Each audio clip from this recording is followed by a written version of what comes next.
Basically what you do, just buy regular chicken thighs from the grocery store. What you want is skin on, bone in. Very easy. Take the bone out. Make a little cut here. The bone, runs this way. Come in here, and what you want to do is just get your knife under there.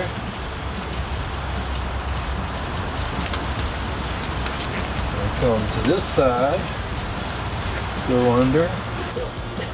But anyway, so what we're going to do now is roll them up like this. Pizza oven is on about 675. That's a little high, but it'll come down. And speaking of meat, look at that. All right, now we're going to take just a simple sweet barbecue sauce. You can use it out of a bottle. This is something we make at the restaurant. And you're going to brush. Now we're going to go back in the oven, and the sauce will be caramelized. I think you'll enjoy it.